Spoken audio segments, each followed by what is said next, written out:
So hey guys what's up welcome back to channel. So ये मेरा day 17 है 369 days supreme heart challenge का। तो आज मैं बात करने वाला हूँ कुछ अपडेट्स जो इस चैलेंज पे करने वाला हूँ मैं, ठीक है, ताकि तुम लोग का जो प्रोग्रेस है, जो लोग इस चैलेंज को फॉलो कर पा रहे हैं, उनका जो प्रोग्रेस है वो और ज़्यादा बढ़ जाए। वैसे तो 369 टाइम्स ज़्यादा बढ़ ही जाएगा, लेकिन मैं चाहता हूँ कि तुम लोग को प्रोग्रेस जल्दी दिखे, इसलिए मैं थोड़ा सा अपडेट कर दे रहा हूँ, थोड़ा हल्का इजी कर दे रहा हूँ। क्योंकि एज़ मतलब मैंने क्या किया कि मैं एआई वगैरह से जब मैंने डिटेल्ड में चेक करवाया कि ये चैलेंज कितना हार्ड है कितना नहीं है, तो मुझे पता चला कि 100 टाइम्स ज़्यादा हार्ड है ये 75 डे हार्ड से, और तुम्हारा नॉर्मल चैलेंजेस से तो 1000% हार्ड है, ठीक है। तो इसीलिए मैं थोड़ा इजी करना चाहता हूँ इसको। अब देखो ये सब कौन है, हाँ, तो अब इसका रूल्स देख लो अच्छे से। यहाँ 9 तक रूल्स है, ठीक है। तो no junk food, no sugar, no high oil, no cheat days, no fat, no fighting. तो ये तो बेसिक रूल्स है, ठीक है। No junk food, no sugar. Sugar को तुम बहुत थोड़ा अमाउंट में खा सकते हो, अगर तुम नींबू शरबत, सत्तू शरबत ये सब ले रहे हो तब बहुत थोड़ा सा अमाउंट में ले सकते हो। ऑयल भी अगर तुम पूरी को तुम कैसे मतलब उसको थोड़ा पनीर वनीर डाल के अच्छे से रेसिपी बना के अगर खा रहे हो तब ठीक है। अब देखो इसमें ये ऑप्शनल्स रहते हैं, ठीक है। इसको तुम अपने हिसाब से बदल सकते हो। 3 types of exercises, height workout, तुम्हारा आर्म रेसलिंग वर्कआउट, और 5 डे स्ट्रेंथ वर्कआउट स्प्लिट, ठीक है, ये भी होता है। तो हाइट वर्कआउट मैं तुम्हें नॉर्मली कहूँगा, ये मैं उन्हीं के लिए इंक्लूड किया है जो उनका एज है तुम्हारा 13 to 25, ठीक है। मैं जिनका एज इसके अंदर आ रहा है मैं उनके लिए इंक्लूड किया हूँ ये, ठीक है। बाकियों को करने का ज़रूरत नहीं है, वो लोग कुछ और ट्राई कर सकते हैं, कैलिस्थेनिक्स वगैरह वगैरह, ठीक है। और या फिर अगर कैलिस्थेनिक्स कर रहे हो तो तुम्हें स्ट्रेंथ ट्रेनिंग करने का क्या ही ज़रूरत है, उसमें ऐड ही हो रहा है, ठीक है। और आर्म रेसलिंग वर्कआउट भी मैंने उन्हीं के लिए ऐड किया है जो अपने आर्म्स को लेकर सीरियस है और उनको आर्म्स में स्ट्रेंथ और मसल मास चाहिए, उन्हीं के लिए ऐड किया है, ठीक है। अब वरना तुम जिम वर्कआउट भी चॉइस कर सकते हो, ठीक है, चॉइस इज योर्स। तो थर्ड है 2 एक्स्ट्रा वर्कआउट, अगर तुम्हें रिकमेंड नेसेसरी है तब तुम कर सकते हो, ठीक है। जैसे आई वर्कआउट हो गया और ब्रीदिंग एक्सरसाइजेस हो गया। अगर आइज़ में चश्मा लगा हुआ है तो तुम कर सकते हो, और नहीं लगा है तब भी तुम थोड़ा कर सकते हो, अच्छा रहेगा, आइज़ हेल्दी रहेंगे। ब्रीदिंग एक्सरसाइजेस तो मैं रिकमेंड हर किसी को करना चाहूँगा। 9 task to be completed daily, ठीक है। इसमें सारे टास्क इंक्लूड होगा जो तुम्हारा डेली बेसिस पे तुम्हें कंप्लीट करना है, जैसे कि 6 आवर स्टडी। अब देखो 6 आवर स्टडी को भी मैं थोड़ा डिक्रीज़ कर रहा हूँ, क्योंकि इतना हाई लेवल पे स्टडी हर कोई नहीं करेगा, ठीक है। तो देखो अब 6 आवर स्टडी तुम्हें तब करना है जब एग्ज़ाम्स बहुत नियर हो, ठीक है। जैसे 1 मंथ पहले या फिर हाफ मंथ पहले तब करना है, वरना मत करना, ठीक है। नॉर्मली तुम ट्राई करो 3 to 4 आवर्स अच्छे से पढ़ने का, ठीक है। और की सब्जेक्ट्स जो होता है ना, जैसे physics, chemistry, biology, maths, English नहीं, फिजिक्स, केमिस्ट्री, बायोलॉजी, मैथ्स, ये जो 4 सब्जेक्ट्स है इसको की सब्जेक्ट्स माना और इनमें ज़्यादा काम देना, मतलब 2 आवर्स पर सब्जेक्ट को लेना, ठीक है। इसीलिए 6 आवर था। अब सुनो, इंडोर स्पोर्ट प्रैक्टिस में तुम जैसे कैरम भी कई लोग खेलते हैं वो भी कर सकते हो, या चेस वगैरह वगैरह, वो भी अच्छा है, ठीक है। फिर पर्सनालिटी डेवलपमेंट के लिए वीडियोस देखना 15 to 30 मिनट, स्पीडी सेशन जिसको हम लोग कहते हैं। कुकिंग प्रैक्टिस, ये तुम्हारा सेल्फ ग्रोथ है, मतलब कि ये तुम्हारा सर्वाइवल स्किल्स में आएगा, ठीक है, ये भी तुम्हें करना चाहिए। कोडिंग प्रैक्टिस, अब कोडिंग प्रैक्टिस भी तुम्हारा बच्चों के लिए बेस्ट रहेगा, क्योंकि आजकल टेक्नोलॉजी का ज़माना है, तो ये बेस्ट रहता है, ठीक है। कम्युनिकेशन स्किल लर्निंग, अगर तुम लोगों से बात करते हो, अपने से बड़ों से बात करते हो, वो भी है, ठीक है। अब उसके अलावा डिनर बिफोर 9:30 PM, ये बहुत ही स्किप्ड वाला चीज़ है, ठीक है। इसको कई लोग स्किप कर देते हैं, लेकिन गाइज अगर तुम 9:30 PM के पहले डिनर नहीं करते हो तो तुम्हारा क्या होता है कि तुम्हारा डाइजेशन कमज़ोर हो जाता है। इसलिए ट्राई करो कि 9:30 PM के पहले करने के लिए, ताकि तुम्हारा डाइजेशन अच्छा हो और तुम्हें अच्छा नींद आए। Sleep before 11 PM as basic, ठीक है, ये बहुत कंपलसरी चीज़ है। 1 day missed, restart from day 1 और punishment to be taken like extra work. तो अब देखो इसमें अगर तुम एक दिन भी मिस कर रहे हो ना तो तुम्हें रिस्टार्ट करने की ज़रूरत नहीं है।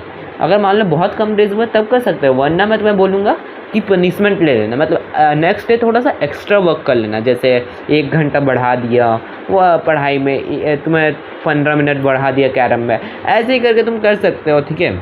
कंप्लीटिंग बुक्स, अब कुछ बुक्स मैंने इसमें ऐड किया है जो तुम्हें कंप्लीट करना चाहिए। 48 लॉज ऑफ पावर, उसके बाद ऑल कॉन्साइज वर्जन के बुक होंगे, ठीक है। Laws of human nature, art of seduction, 33 strategies of war, the art of the mastery, ठीक है।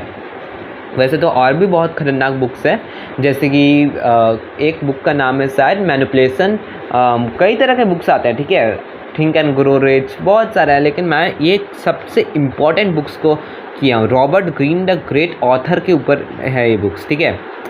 Learning dark manipulation and every skill. अब देखो, ये मैं तुम्हें अपना एक्सपीरियंस से बता रहा हूँ कि डार्क मैनिपुलेशन ये सब सीख लेना, ठीक है। किसी के ऊपर गलत यूज़ करने के लिए नहीं, अपना सेल्फ डिफेंस के लिए, ठीक है। अब देखो, अगर तुम बॉय हो तो ट्राई करो कि अपने से अपोजिट जेंडर से बात करो, गर्ल है तो अपने से अपोजिट जेंडर से बात करो, बेसिक तरीके से बात करना।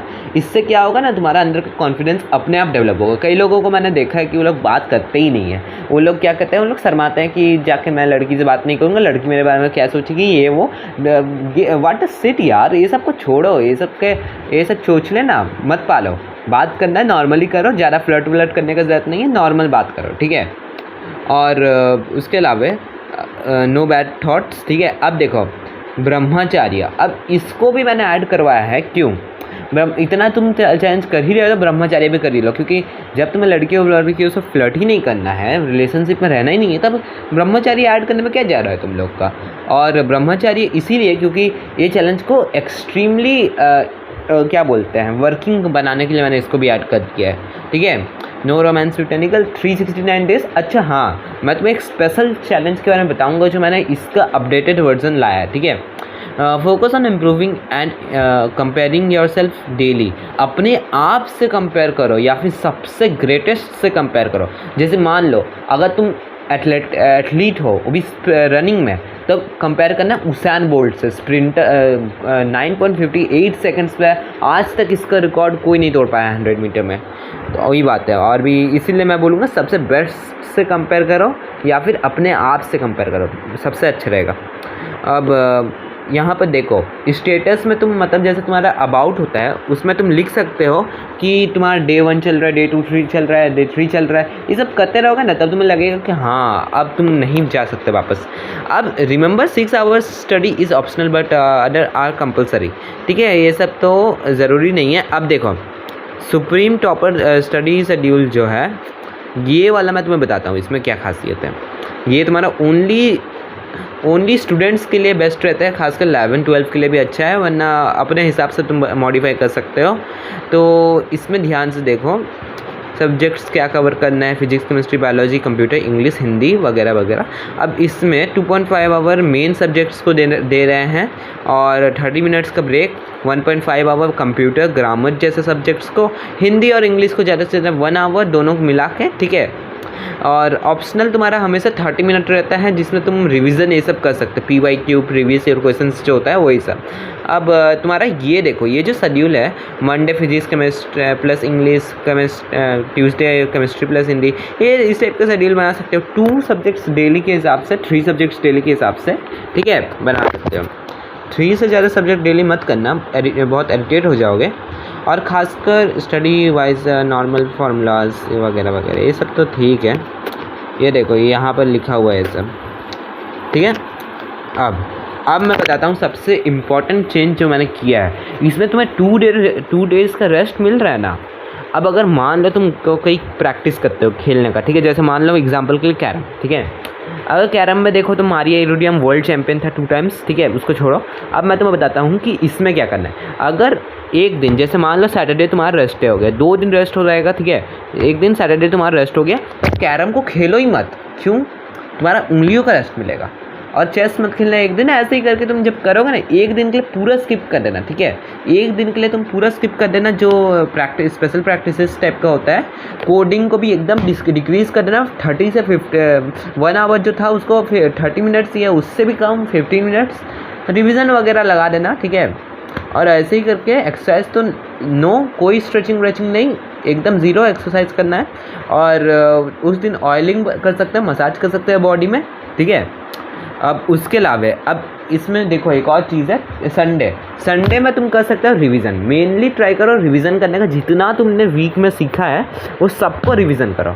और रही बात स्कूल टाइप का जगह में अगर जाओगे या फिर ऑफिस वगैरह जो भी है, तो वहाँ पर जाओगे तो तुम ट्राई करना कि वहाँ का नॉर्मल जो काम होते हैं वहीं पर ख़त्म कर दो। उसके बाद जब घर आओगे वापस तब तुम्हें समझ आएगा कि हाँ, तब तुम अपना काम कर पाओगे। वही सब है। चलो इसी के साथ मैं तुम लोगों को अलविदा कहता हूँ। अलविदा वैसे नहीं कहते हैं, ठीक है। तो इसी के साथ मैं तुम्हें मिलता हूँ नेक्स्ट वीडियो में। अब से डेली अपडेट्स आते रहेंगे, ठीक है। चलो सी यू, पीस।